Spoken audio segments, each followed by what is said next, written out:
Greetings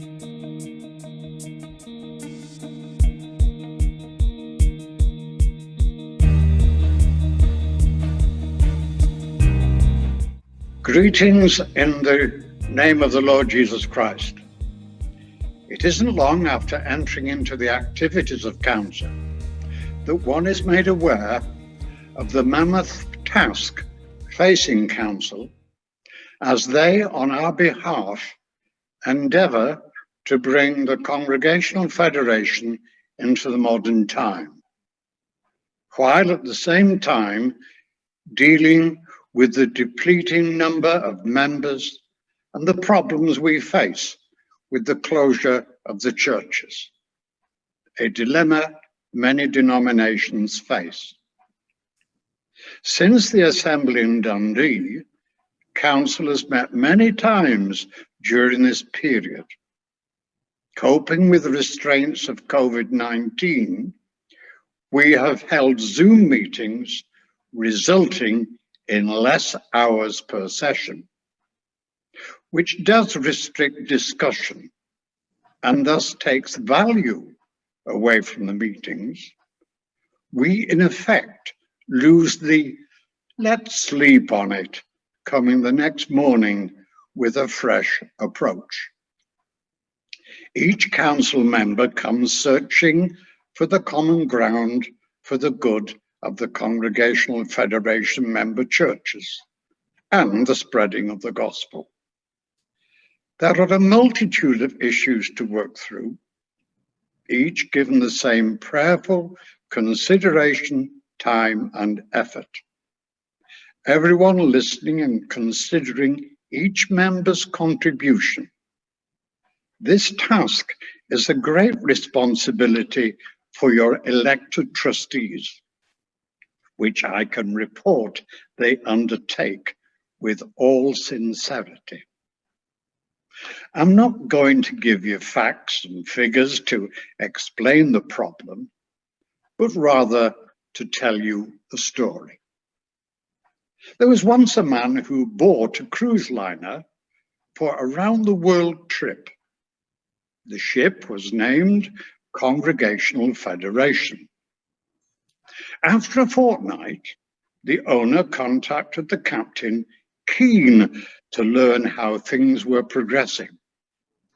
The captain reported, "Our travelling companions were all doing their own thing, but we are trying to encourage them to become more involved in the activities of the ship.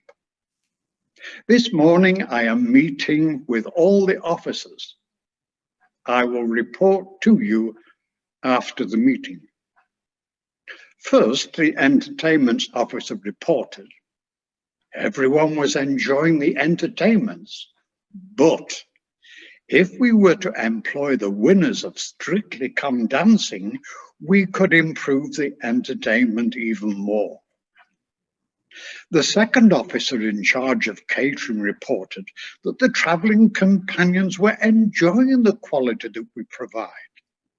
But if we employed the winners of MasterChef, quality would move to a higher level. Then the engineering officer reported the level of water in the ship was still rising, though pumps were working at full capacity.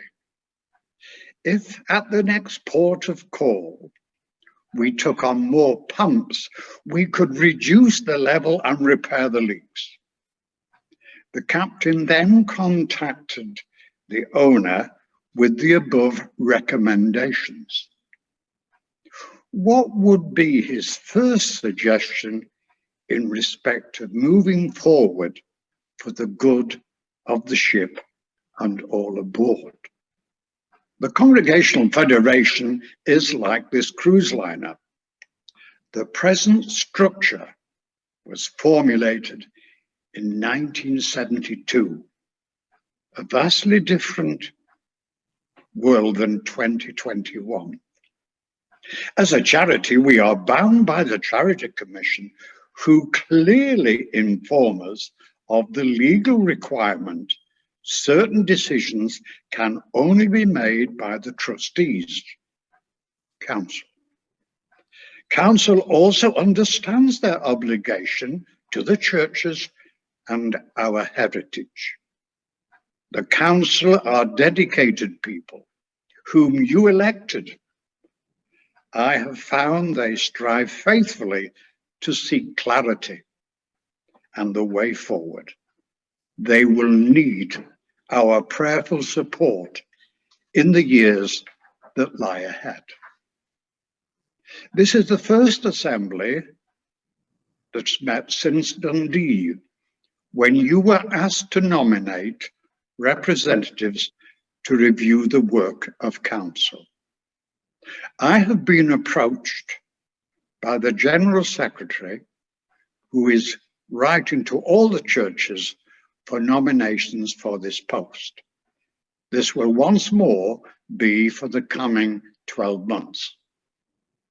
I will be willing to stand again if nominated. Thank you. I began attending council meetings as an assembly representative in 2019, following the May Assembly of that year. And since the onset of the pandemic, the council has met online via Zoom. This has proved to be a successful transition, especially considering the time constraints. I've been impressed by the council members' dedication and diligence to the work entrusted to them. Coming to the meeting as a relatively new member of the Congregational Federation, I was initially surprised by the length of a council meeting pre-COVID, which members are obliged to attend. Each meeting involves many long hours of debate, and the elected members have worked extremely hard to address the tasks in hand, which include the forward planning for the Going for Gold initiative. And this alone has taken an enormous amount of time and debate, with the council paying meticulous attention to the feedback and the responses from the Federation's churches. There are some 23 members that make up the council, and there's always quite robust discussion, and it's very encouraging, and I've found it quite impressive, the way that things are addressed and the work that they do. So, as well as working on what we call resolving the resolution, all other business must also be addressed at the meetings. And meetings also include opening and closing worship. So it's inevitable, really, that the work is slow, given the time, but good progress is being made. And I think that the council should be commended for their work over these many long hours of deliberation. I think that the council is charged with an exceptionally difficult assignment of making decisions and moving things forward with full transparency and in the spirit of congregationalism. And I think that we should have confidence in the council's ability and appreciate their dedication to the well-being of the Congregational Federation and all its members. After completing 2 years of working alongside the council, I feel that it's time for me to step down and for somebody else to take my place, if that's what the decision is going to be. Thank you.